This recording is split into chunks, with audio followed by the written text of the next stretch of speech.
Good afternoon, everyone, and welcome to today's presentation, Trends in ESG Sustainable Finance. Before we begin, I'd like to review a few housekeeping notes. Today's presentation is worth 1 CPE credit. In order to be eligible for that CPE credit, you must answer at least 3 of the 4 polling questions during the webinar and have a total viewing time of at least 50 minutes. CPE will be available in about 7 to 10 days after the webinar. We are unable to grant CPE credit in cases where technical difficulty precluded eligibility. CPE program sponsor guidelines prohibit us from issuing credit to those not verified by the technology and to have satisfied the minimum requirements as stated. In accordance with the standards for the National Registry of CPE Sponsors, CPE credit will be granted based on a 50-minute hour. And now I'd like to introduce Jill Nussbaum. Jill is Twin Cities Professional Development Chair, as well as a Senior Director Consultant for Clifton Larson Allen. Welcome, Jill. Thank you, Nancy. On behalf of FEI, I'd like to welcome all of our members, strategic partners, and guests who are joining us here today. We're excited to be joined in this presentation with our strategic partner, PNC Bank, who will be sharing with us the current trends in the ESG landscape, as well as sustainable financing strategies. But before PNC kicks off their presentation, I'd like to make you aware that we've got several virtual programming events lined up for the remainder of the year. These can be viewed at feitwincities.com. Please check it out and register soon. I'd like to just share with you a few of those upcoming events.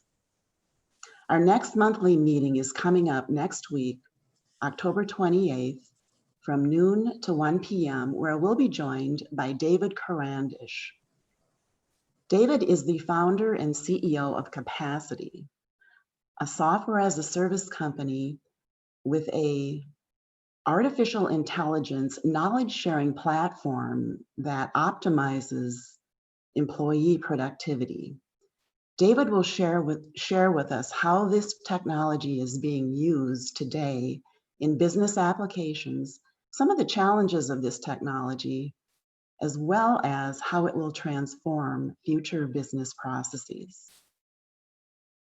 And on November 4th, our strategic sponsor, Wolters Kluwer, will be presenting a webinar on how to build a program of continuous modernization and digital transformation in the Office of Finance. And lastly, look for upcoming virtual networking events, including a Vikings-Bears pregame tailgating party on Monday, November 16th, and a Cooking with Crocus Hill event on November 19th. And now I have the pleasure of introducing Kelly McQueen, the moderator of today's session. Kelly is Senior Vice President, Relationship Manager with PNC Corporate Banking. And with that, I'll turn it over to Kelly. Great, thanks, Jill. We are excited to be a sponsor of today's event and also a gold sponsor for FEI Twin Cities. As many of you have probably heard from us in the past, PNC physically entered the Twin Cities market about 3.5 years ago and assist everyone from consumer to corporate with their financial needs. We are excited about expanding our presence in the Twin Cities in 2021 with the addition of some solution centers, or more commonly known as branches. So you'll start to see our name more prevalent throughout the Twin Cities metro area. So we appreciate you all joining today to hear from our expert in all things ESG, Kristi Eberhardt, Director and Head of our Sustainable Finance Practice. So without further ado, Kristi, I'm going to hand it to you. Great. Thank you, everybody.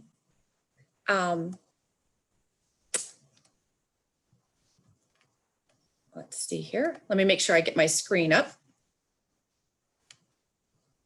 Okay. Hopefully everybody can see that.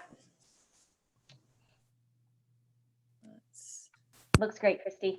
Okay, great. I'm going to try to go to the next page here. And there we go. All right. Well, thanks everybody for joining today. I have really excited to talk with everybody, and I had a chance to kind of scrub through the list of all the people that were attending, and I wanted to try to make this conversation today a little less like college lecture-y and more applicable to maybe the chair in the seat that you're kind of sitting in and your particular role. So the sustainable finance market is growing, and we are so excited to be part of it. This market really kind of started, and we'll see that in the next slide, started in Europe, as you could imagine, with a lot of utilities issuing, a lot of real estate investment trusts have issued with LEED certified buildings.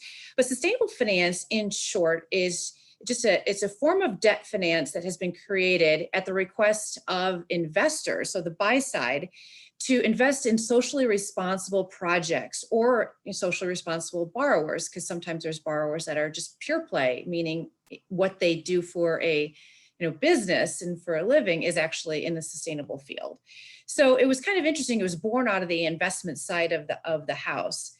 So many of you, or some of you, may have heard of green bonds and large debt instruments. And so the question often is this limited to the bond market, this type of finance? And the answer is absolutely no. It is where it did in fact start.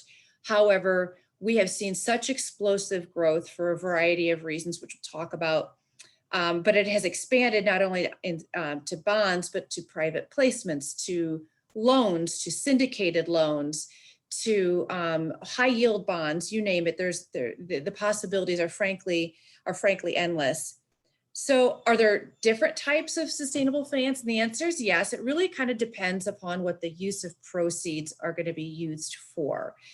The one type of sustainable finance is where the use of proceeds, so when you issue a loan or a bond, the money that you get, if that's going to be invested into green or social projects, and we're going to talk in a little bit about what those projects might be.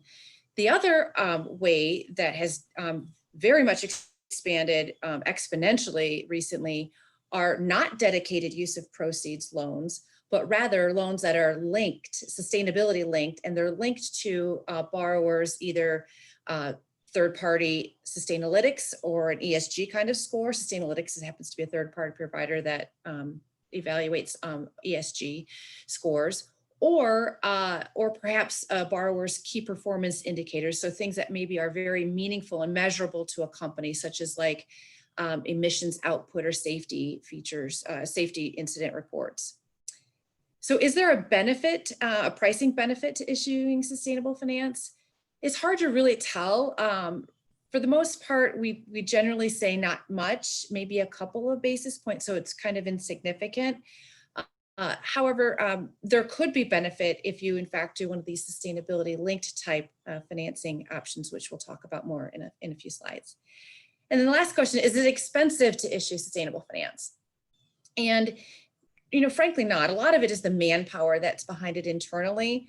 But if you happen to try to go out and get a second party opinion, which many times we do suggest, it's not that expensive. It's usually around $20,000. However, if you wanted, you could do something additional and get an auditor attestation, which kind of looks at all of the proceeds and kind of opines on that, then that could be a little bit more expensive. Neither of those two items are required, but so the long and short of it is it's not too much more expensive than doing traditional debt, but there's a little bit more expense involved. Okay, so on this slide, we're talking, what you can see visually, hopefully, is the significant growth in sustainable finance. It started, years ago in Europe with the buy side. Some European pension funds, said, "Hey, we'd like to invest in something sustainable," and so then a product was created, and then the market just went gangbusters after that. I don't have a lot of slides on this particular topic, but the assets under management in the ESG space, and ESG stands for environmental, social, and governance, which we're going to talk about more in a few slides. The assets under management in that sector have grown significantly. And this in part is why the sustainable finance market, why the issuance side is coming to market, because there's so very much demand. And part of the demand and part of this momentum is really attributable to some of those new and younger and individuals out there that, some of the millennials that are now have, retirement dollars that they're trying to put to work, or are in the work world now, and they just want to apply some of their investment and their investments to socially responsible causes. So if you look at the year 2019, we've highlighted when PNC Bank issued our inaugural green bond, which I'm super excited to say was not only my idea, but I helped work on the transaction. We're going to talk more about that in a little bit. PNC was only the third U.S. bank to have issued a green bond. Also looking at this slide, there are a couple things I want to point you to. There are a couple different categories. You see the bond issuance in the green bond and social bond. Sustainability, we'll walk through all what those mean. But also the loan products have increased quite a bit as well. So there are a lot of people out there that maybe aren't public debt issuers, or that don't want to issue public debt, or don't have enough to issue public debt, so they enter the loan market. So we'll talk again in a few slides what that looks like. So a little bit about how PNC is coming to you today from a position of excitement about this sector and expertise. We issued our inaugural green bond in October of last year. We're approaching a year here now. It was for $650 million. The proceeds of which were used for loans that we've made to LEED certified gold and platinum projects, loans that we made to renewable projects, solar and wind, and also a little bit has gone towards energy efficient lighting in our own PNC buildings. So that when a financial institution issues a green bond, we're many times looking at loans that we have created. We have our own corporate social responsibility group. Many of you have a corporate social responsibility group or a person within your own organizations, and they do a lot of fantastic work. With looking at renewable energy goals and different programs and the like. And so the way PNC looked at our issuance, it was just kind of a natural evolution to go into the market and showing what the types of loans that we've made and where we're passionate about with some of our lending practices. And that kind of fit hand in hand with what our corporate social responsibility efforts have done. And the investment side of the bondholder side of the equation was very interested in receiving this debt issuance. We unsolicited received a couple different feedback from several different very large investment management firms. You see a quote there.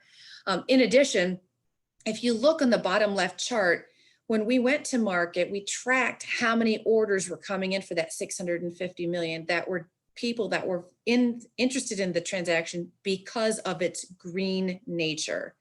And so you can see that it was quite a few. At the end of the day, about 40% of the allocation of the bonds went to green focused investors, which was very important to us. Kristi, can I interrupt and push a poll for our audience? Absolutely. Thank you very much. Gentlemen and ladies, our first poll is on the screen. Do you believe sustainable finance offers more qualitative benefits or quantitative benefits? I'll give you a few seconds to make your choices. Please don't forget to hit submit. Okay, I got a couple more seconds, folks. Make your choices. Thank you very much. I'm going to end that poll and share those results. There you go.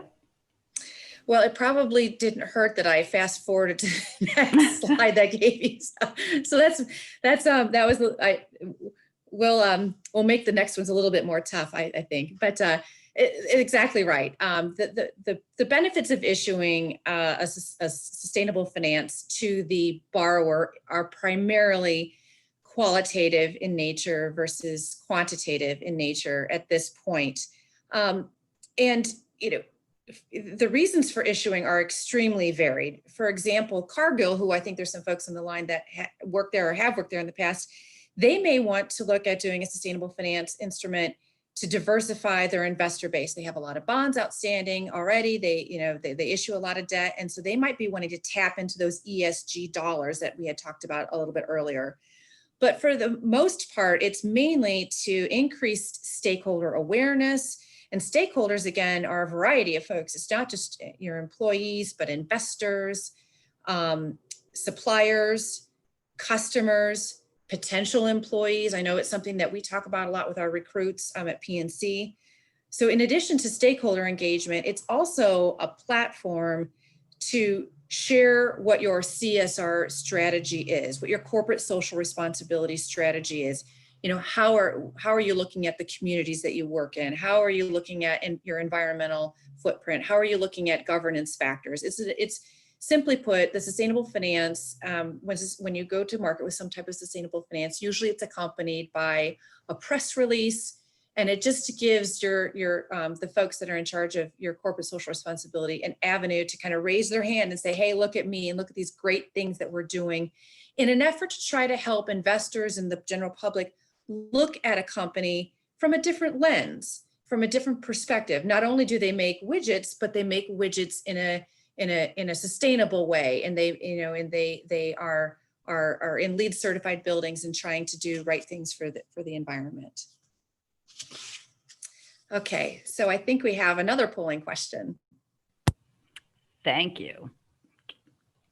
Your second polling question is on the screen. Where did you vacation this year? You have several choices: large city, Disney type theme park, lake house, national park, or camping.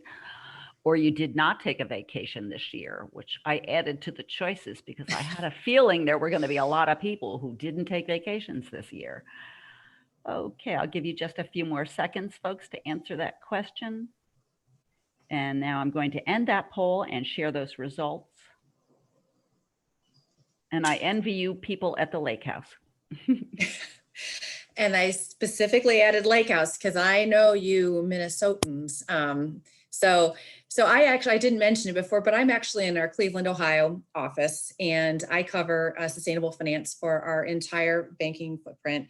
I sit within our debt capital markets group. So I look at sustainable finance not only from a bond perspective, but from a loan perspective and a private placement perspective, and so from large companies down to small companies as well. And the reason why I asked that question is because I had a feeling that many of us were looking at vacations that were something to do with outdoors and nature.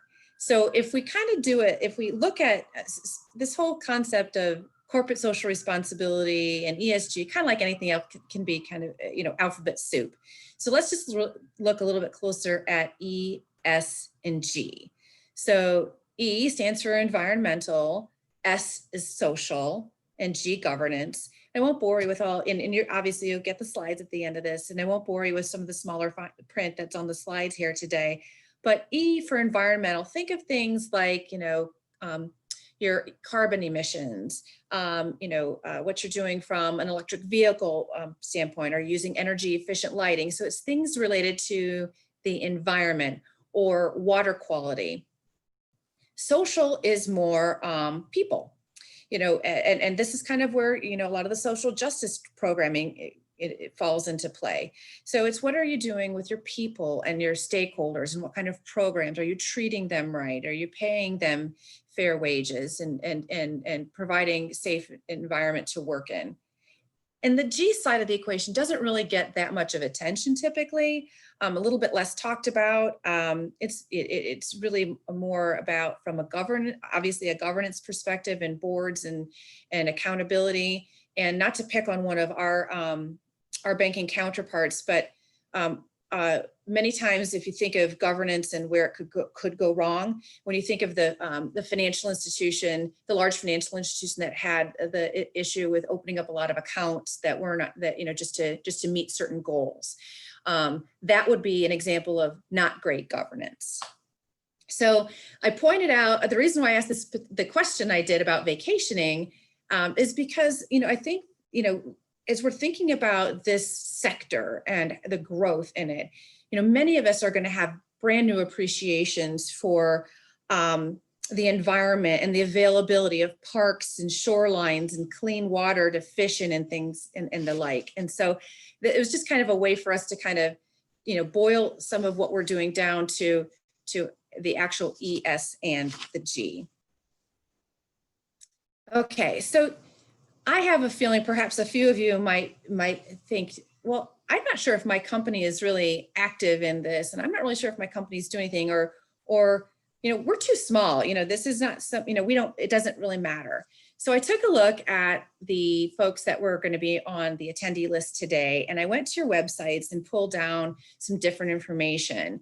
Hopefully you can see yourself or you can identify with some of these quotes or some of these snippets that I was able to capture. Jewel, actually, I just got their logo because they're what I would consider like a pure play company. What they do, in essence, is in fact green and renewable. So this is just a way for us to be kind of thinking of ourselves and what kind of journey and path that we might be on.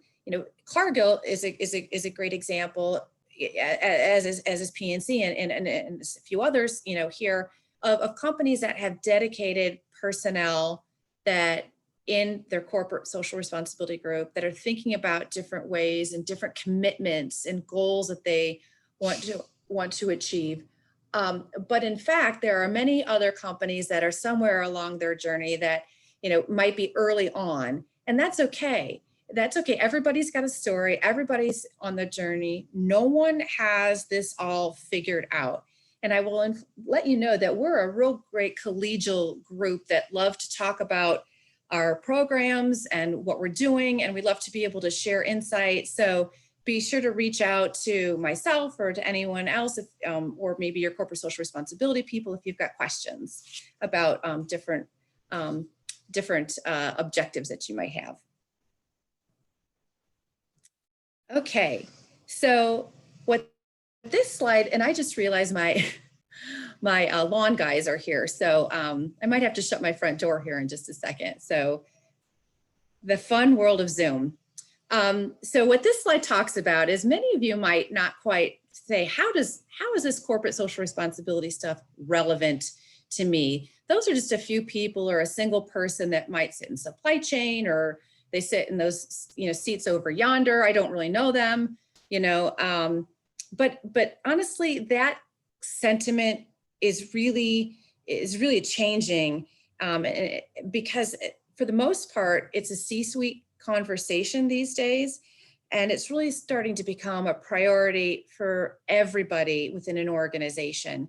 So what my job is in debt capital markets is to work with my CFOs and work with my treasurers to say, hey, do you know that there are things that you can do? There are different ideas that you can incorporate into your capital structure that might give a platform to your corporate social responsibility team in order for them to share their messaging and to share their great stories. And sustainable finance comes in many different forms and fashions. We're going to actually get into the nitty-gritty in a slide or two here. It's for any type of borrower, any size, publicly traded down to, just a smaller entity, middle market companies. Doesn't matter what your rating might be. It just gives you, it's really relevant to everybody these days. And the market is growing so fast and so furious. There's really no singular way of tapping into the sustainable finance market. It's highly customized to your funding and to your needs. I'll give you an example. We are working right now with a company that is in a sin industry, and they would love to, they're doing some great things from a green perspective, but they're not certain that their message is going to be well received in the public debt markets. Say like a BlackRock or a PIMCO or something like that. And so we're crafting a solution for them to look at to execute in the bank markets with their relationship banks to be able to see if they can tell their story in a way that actually gives them attention from the ESG community.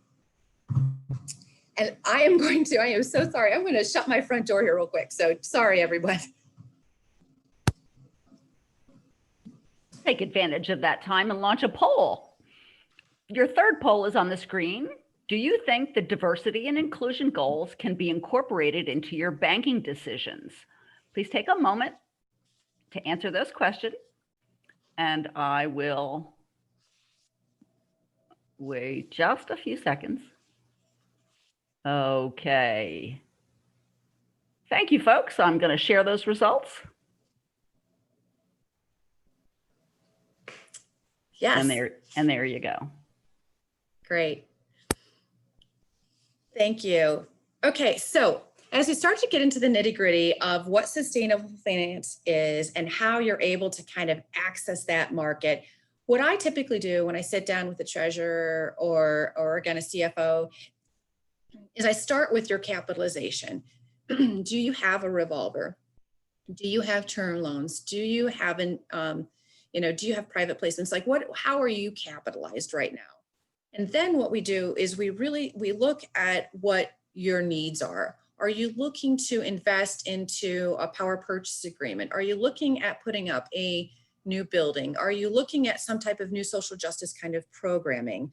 So we not only look at your existing capitalization, but we also look at what's your future capex look like and how much of that over how much of that is actually in that green or social category. And we're going to talk about what qualifies here in just a little bit. In addition, if you could see on the box on the lower left-hand corner, there's a 3-year look back to a lot of these types of capex. So again, we encourage you to start tallying the capex that you've got that might be green or social. We'll get into that again in just a little bit, what that looks like. But so I sit down with a treasurer or a CFO, and we first start by saying, what kind of maturities do you have coming up? What are the needs that you have for financing? And is there a way for us to marry the two? So again, if you've got a lot of capex coming up that might be very specifically dedicated to green or social, then we could look at a dedicated, what we call a use of proceeds bond, one that is dedicated to just that particular item, green and social finance. If you don't have a lot of dedicated finance coming up, and again, the amount of dedicated finance is relevant to who you are. Cargill might have a different version of how much dedicated finance is to then say, a small middle market company. So if you don't have maybe a lot of dedicated finance that are going to some of these special programs, then we can say, okay, not a problem. We can just look at your regular revolver or a regular term loan that you have outstanding, or maybe you've got a private placement that's coming up and you might need to term it out in a different way. So what we could do with just a general corporate purpose financing vehicle, we could still layer ESG linkage into it. And we do that in one of two ways. We can look at what your ESG ratings might be, and a common rating a provider is Sustainalytics. Moody's and S&P are starting to get into the game as well. And there's also a couple of European firms, but here in the US, it's predominantly Sustainalytics. Or if you don't have a third-party rating score, or if you'd prefer not to go that route, again, it's all, what your preference is, and we can kind of walk through with you pros and cons. You can look at key performance indicators. And key performance indicators are highly personalized to who you are as a borrower and the sector that you're in. KPIs can be related to some things like your emissions or D&I goals or potentially safety goals. To give you some examples, Johnson Controls has done a sustainability linked facility where they had employee safeties and greenhouse gas emissions as some of the measures that they have on an annual basis. Crown Holdings in the packaging industry, they were just in the market. I saw recently, I think that they had some kind of really neat sponsorship for some sports venues. But Crown Holdings, they actually tied their revolver to a Sustainalytics score, a third-party Sustainalytics score. So how that works is if you go down this route and you do this Sustainalytics usage or KPI usage, at the end of the year, you look at what you said that you were going to do and what the goals were. And then there's a pricing adjustment that's made available to you if those goals were met, or conversely, you might have a premium if those goals weren't met. Now, recall earlier when I said that sustainable finance is generally qualitative, not quantitative. This is a way to potentially make it quantitative, but it's really not enough to move the needle, frankly. It's usually like just, again, 3 or 5 basis points, and that plus or minus if you meet goals or don't meet goals. So it's not a whole lot of movement, but it is a little bit. And I know that the treasurer and the CFOs in the house are always looking at what your cost of capital is. So that could be something that's appealing to them. The ESG structure, we have seen it quite a bit in the bank markets, but we're starting to see it in the loan markets as well, or in the bond markets as well. There's been a couple of issuance in there in that category, and we're starting to see more of it. Interesting to note though, if you're doing an ESG linked bond, there's only a pricing premium, never a benefit. So it doesn't go both ways like it would in the loan market. Okay, so let's go to the other side of the slide. And if we look more at the dedicated use of proceeds capital or structure, again, you can look at environmental capex, or we can look at social capex, or a combination of both. I'll talk again in the next, I think it's the next slide where I'll talk to you more about what that looks like.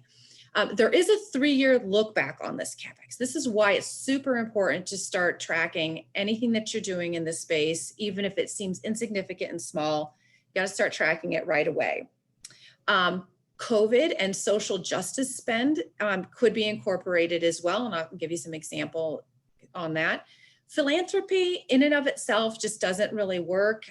It needs to be, the programming needs to be used to kind of further what your business is, but not just straight out, donations. Donations really aren't, looked at as ring fenceable for this type of a thing.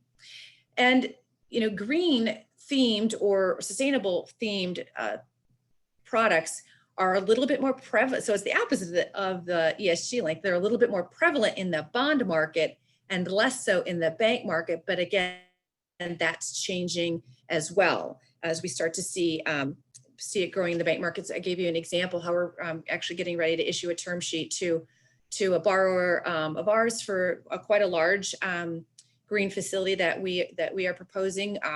Just to give you some other examples, we have talked to a lot of microbrewers, some folks that just couldn't access the capital markets, just because of their nature. It's a litany of different people that we've talked to about incorporating these features into their financings. Okay, so I've talked about it a lot. It's finally here. What makes up green or social capex?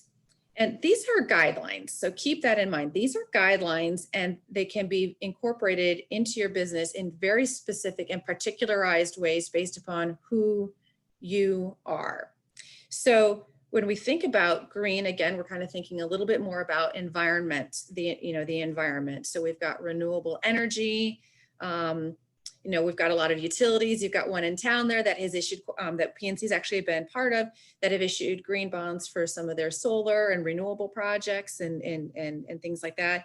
You've got energy efficiency, and clean transportation. Alphabet, Google, they've issued a sustainability bond recently, where part of the use of proceeds was for the build out of the electric vehicle charging stations, and to support bicycle usage and to have shower rooms and things like that. I wish PNC would do something like that, because I would totally love that. Green buildings, usually LEED certified. Typically, when we look at LEED certified, it's usually like gold or platinum or higher if there even is, but usually silver doesn't quite count. Pollution prevention and control, water management. So this is a really cool one. A company or a municipality down in Arkansas just issued a really interesting municipal bond this week.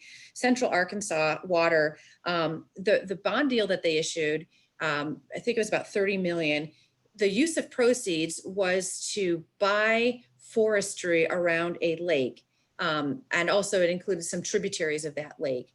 And the purpose was to kind of preserve that lake for clean drinking water. So that way developers wouldn't, come in and snatch the land and develop it into whatever the case might be. So, we see clean, we see water management being used as well. And then eco-efficient products. Pepsi did a bond issue where part of the issuance was to develop out their packaging to try to make it into more sustainable format. On the flip side, social uses, you might think, I don't really know what kind of social uses you would see in a corporate space. Well, I'm going to give you some examples. Let's actually first start with the non-corporate, because I think this was interesting. Ford Foundation issued a social bond earlier this year, and the sole purpose, I think it was $1 billion, but don't quote me on that. The sole purpose of that bond issue was for grant making to reduce inequality. So that was an interesting use of a social bond. When a corporate issues, generally they don't issue just a social bond in itself. They usually issue green with a little bit of social. By the way, when you issue a green bond with a little bit of social, then it becomes a sustainability bond. So again, a little bit more alphabet soup here for us. But so social capital, capex can be a lot of different things that you see there. You could think of benefits to help dedicated populations. And for COVID capex, we see people issuing for PPE that they've paid for their companies, work from home expenses, or maybe, free vaccinations that they're giving to their employees. So we've seen COVID capex being, so remember when I said, if you think that it might qualify, jot it down on that Excel spreadsheet so you can track it later. Social justice awareness, again, Alphabet, part of their bond issue was to create financings for racial equity and small businesses in Black communities. That was part of the bond issue that they issued. Food security, Cisco, the food company, issued a bond that in part was to be used for food scarcity and security. And then another one that I thought was kind of interesting is affordable housing, going back to Alphabet, of course, in San Francisco and the Bay Area, where we all know it's quite expensive to live there. Part of their commitment with their sustainability bond was to build 20,000 residential housing units in the San Francisco area. So in this day and age, in 2020, we start to see corporates thinking very much, outside of just, kind of what was originally down the middle of the fairway, but also how can it help different people in the organization? And, these bond issues wouldn't necessarily, aren't being done just for that reason, but it's again to help to kind of message what it is a company is doing in that space, and also to help those ESG investors to be thinking of a company in a different way. Okay, so I am going to spend a little bit of time on the bottom circle, this D&I bonds, diversity and inclusion bonds. So this was a thing before 2020 and at all the social injustices that we've seen, but it has really taken off here in the past 6 and 8 months. So diversity and inclusion bonds aren't bonds that have a dedicated use of proceeds, but it really looks to the underwriters that are part of and underwriting the bond issue. And I hope you guys can hear me okay, because I've got people blowing my leaves right outside my door. I should have told them not to come today. So let's go to the next slide. And you were right when you guys answered, can you think about diversity and inclusion insofar as your bank group? So this slide we created at the request of, frankly, we had some accounts in our loan syndications group. We've had a healthcare system, and we've had retailers that have asked us, can we look at including a D&I focused bank into our bank syndicate? And there's a lot of different ways to think about it. You can think about this from a perspective: is it female? Is it majority? Is Hispanic owned? Is it someone that has a female CEO?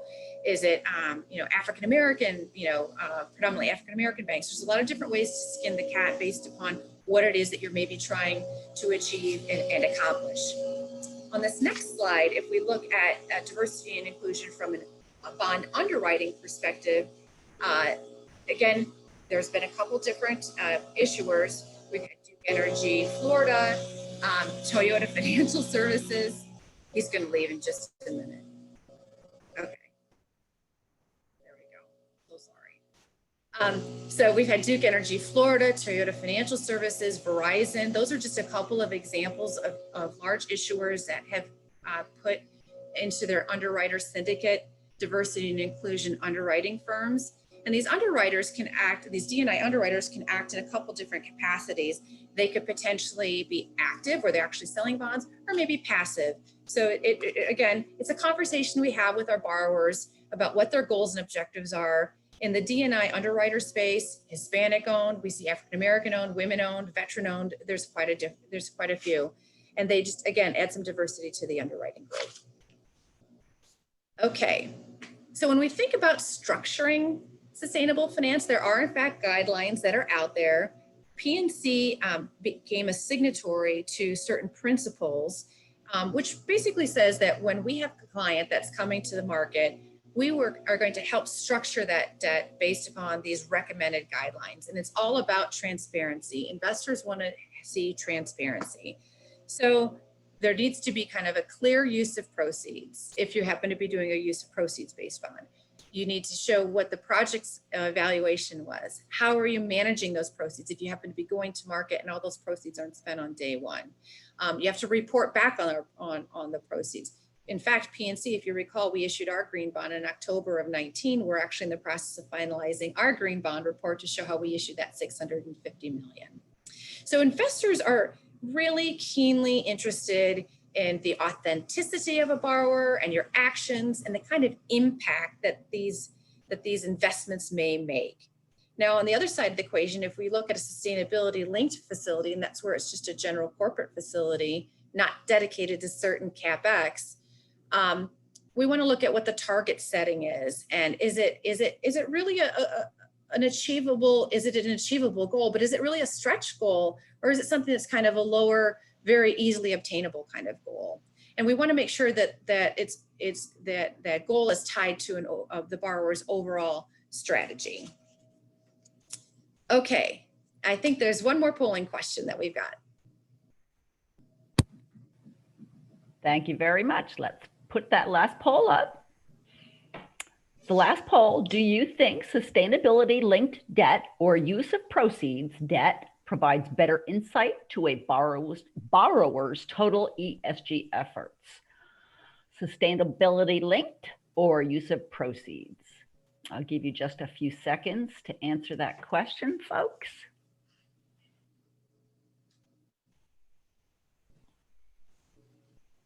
Okay, I think we have all of our CPE earners answering, and I'll end that poll and share those results, and there you go. So I'm impressed. This was a little bit of a trick question. I will say this one was a little bit more in the weeds than some of my other questions here. So if you think about it, PNC issued a $650 million green bond that was for some of the loans that we made. When you do a green issuance where it could potentially be just ring fencing maybe 5% of your total capital expenditures. So you're looking at a very, very specific slice of what your total capex might be. And yes, that might in fact be green and great, but it might be a kind of an insignificant portion of what your total capex spend is. And capex spend to PNCs, our loans. But if you do an ESG linked, the investors like that idea because it's looking at a company from top down. What are your overall goals? What are your long-term goals? What might be goals that you have for diversity on the board?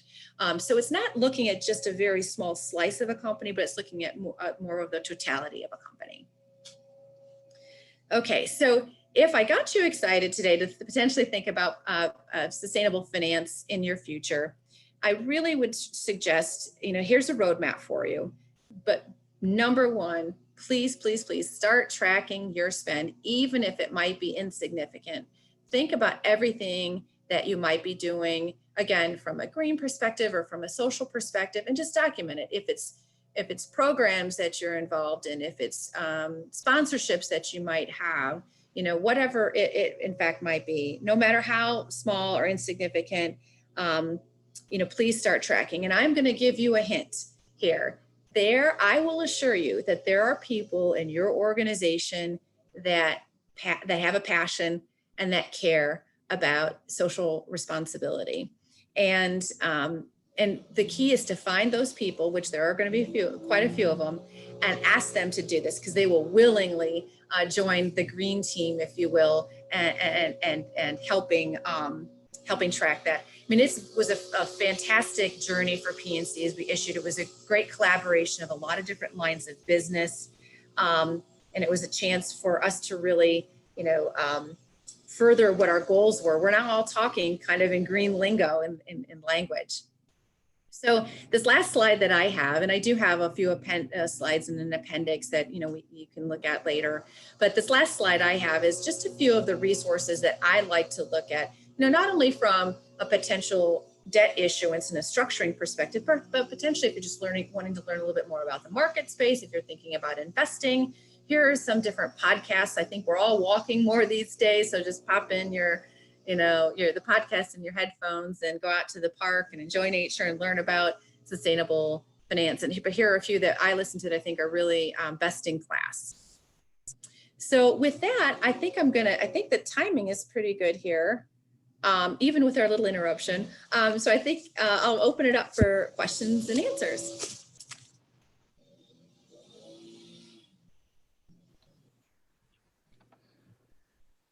Great, thanks, Kristi. This is Kelly McQueen again. If you have a question, I believe you can type it into the Q&A chat. So we'll wait a second to see if there are any questions that accumulate. In the meantime, Kristi, one question that I know often comes up when we talk to companies, if my company doesn't borrow, what are some other ways that we as a company could take advantage or get involved with ESG trends?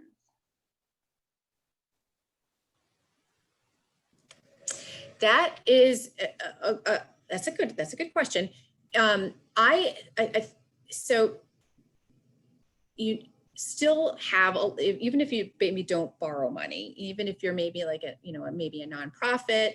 I think I forget what the name. Hold on. Meet Minnesota. I think I had a quote on one of the pages that they had from one of their websites. I think there was a financial firm out there. There's a lot of different things that you might be doing that might not be debt related, but it's maybe program related. Are you offering programs that are open to, LGBTQ? Are you offering, are you doing different types of hiring where you've said that you want to hire, you want to make sure that there's diversity in your hiring applicants? Anything that you might be doing in this context is something that you should be able to document and potentially put an annual report on. Maybe it's not annual, maybe you don't have enough, data to update it annually, but maybe it's every other year. So I think that you can look at all of your programming, ways you're hiring, the ways you're choosing, energy companies, any of those things I think could be documentable. Great. Okay. What types of ESG linked financing opportunities have you seen for small to mid-sized manufacturing companies? I'm sorry, can you say that again, Kelly? Absolutely. So can you talk about or maybe give an example of some ESG linked financing opportunities or deals maybe you personally worked on for small to mid-sized manufacturing companies? Okay. Good questions. So a lot of, and by the way, on the slides that I'm going to send to you in the appendix are going to include slides that talk about who's recently issued, kind of a little bit more in the weeds on who's issued on the bond market, who's issued in the loan market. I would say in the ESG linked category, it's predominantly been, to this point, a lot of large public issuers. Now there could be small entities that have issued. It just hasn't come across my screen or Bloomberg or through my desk. But I think the opportunities there for a small company would be more on that ESG linked category because they might have less money that they have to spend on dedicated green transactions. And for them, I would think is, start measuring what your output is, what is your, what is, You might need to use a third party to do this, but what is your, your greenhouse gas emissions? Again, what is maybe your board diversity? What kind of safety records do you have? So these are maybe a lot of things that you're already starting to measure, but you might have goals that are associated with them. So take a look at what your metrics are on a lot of different fronts, and then start, as you think about target goals, for in the future to either, have less of an environmental footprint, or to be more safe, or to be more diverse, you can incorporate those into key performance indicators. Great, thanks. You mentioned sustainability reporting. How important is a sustainability report? What's the best way to go about getting one? Are they expensive? Do we have to have a third party? Can you just dive a little bit more into that piece of it? I will do the best I can, because I will tell you, we have a couple of great people that work in our corporate social responsibility group that is part of their charge. But I work closely enough with them where I think I can steal a bit of their thunder here today. So they absolutely do work with a third party with some respects. But again, we're PNC, we're a pretty large organization. We have, thousands and thousands of employees. And so that is something that investors care about and want to hear about from us as an institution. What are we doing? And so we've started to put together a report many years ago that kind of highlight the different things that we're doing from both the E, S, and G perspective. Reporting is, and I have seen reports, run the gamut. It can be a single page. It can be a full-blown glossy. It doesn't really matter. I think it's just about the intentionality, because again, everybody's in their journey somewhere. There's no absolute right or wrong answer to some of these equations. It's just, putting pen to paper and start to document what it is that you're doing, what maybe your goals are. So it's an evolution. You start with what you're doing, then maybe you look at baseline setting to establish some targets. And then as you get a little bit more involved, perhaps you might tie some of these targets to something called the Sustainable Development Goals, which you didn't really talk about today. It's a little bit more in the weeds, but some larger companies are tying some of their goals to these things called SDGs. But there's not a right or wrong answer to any of these questions. I think it's just more important to get it put together. And I don't think it needs to be glossy and fancy. We do get help at PNC putting our report together, but it starts with the data internally. And many times if I'm curious about a company, if I'm going to go see a company, what I will do is type in the company name and type in corporate social responsibility report, because sometimes you don't just naturally get there by looking at their website and kind of fumbling around on your own. Sometimes you actually have to type in, and there's some amazing content that's out there, and it's really cool to see what everybody's doing, and it's really the wave of the future. I mean, we see it in Europe, and it's going to continue here in the US. And it's just a train that everybody's going to have to hop on here soon. Rating agencies are looking at things, companies from this perspective too, because it just shows, are you thinking about the future? Are you thinking about, what's going to happen to you if there's a carbon tax? What do how are you thinking about, the treatment of people? How are you thinking about, your water resources? So it's thinking at these conversations from a particular lens, just the wave of the future, even if you aren't going to be entertaining sustainable finance. Great. I think we've got time for one more. You talked a little bit about companies being at the beginning of their sustainable journey, and that one of the first steps they should do is just at the most basic level, just document what some of their ESG initiatives are, just start to keep track. But as a company thinks down, I think it was slide 13, as a company thinks down further, they're actually getting to the point where they might issue some type of ESG debt. How are banks thinking about a pricing, if this is your company's sole piece of financing, so it's your sole revolver, it's your primary, general corporate purpose, and typically a pricing grid has been tied to something like leverage or liquidity, something really tangible that the banks are trying to incent certain behavior in that company. How are banks thinking about then sort of switching to something that would be more ESG linked, or is there a way to do both? That's a very good question. And I will tell you, and I think Kelly knows this because we've done this. We've gone down this path with some clients. The bank doesn't view right now. I mean, I'm not saying that I don't know what the future holds, but I can tell you that this and most U.S. banks are of the opinion right now that they're still going to look at a company on the normal risk rating scale, even if they're doing something that's sustainability linked, or even if they're doing something that's green. So first and foremost, they're going to structure the debt in a normal way that, it looks like what comps would look like in the market. Now, if you would add a green feature on that, sometimes we have seen a couple of basis points getting shaved off. AES, which is a very large utility, owns a couple of local utilities here in the US, Indianapolis Power and Light, and Dayton Power and Light. They did a very large facility that had a regular, a regular revolver, but then had a tranche where they could put some of their green spend. And that tranche had about a 5 basis point tighter pricing grid. So I would tell you that if you're looking at something that's dedicated in green, I think that it could be maybe up to 5 basis points. But again, it's 5 basis points from where you would normally start at. It's not like you start at a different place altogether just because it happens to be green. On the same thing with an ESG perspective, you take a look at what a customer's regular pricing would be, or regular pricing grid, if you happen to have a pricing grid already. And then from there, you add on this, incentive, or disincentive, if that's a word, for if you meet certain metrics, that 3 to 5 basis points benefit or reduction from what your normal pricing would be.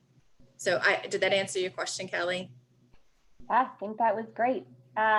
Nancy, unless you see additional questions, I think I'll turn it back over to you. I don't see any more questions coming in. If we do have any more questions, please try to put them in soon. We are coming up to the top of the hour and we don't want to delay you any further than we need to. Jill, do you have any closing comments?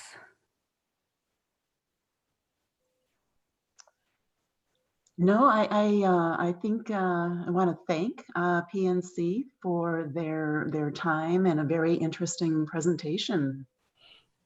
Awesome. Yes, thank you, ladies. I do truly appreciate your time and sharing of your knowledge. Today, it'll take 7 to 10 business days for those people who are earning your CPE credits. Please don't hesitate to check the website frequently to see if they're available. We do look forward to welcoming you next Wednesday for Capacity CEO David Cavendish. We do hope you'll be able to join us. That starts at 12. We are coming to the top of the hour. We do thank you again for participating in the webinar, and we wish you the best of the afternoon. Thank you, ladies. This does end the webinar.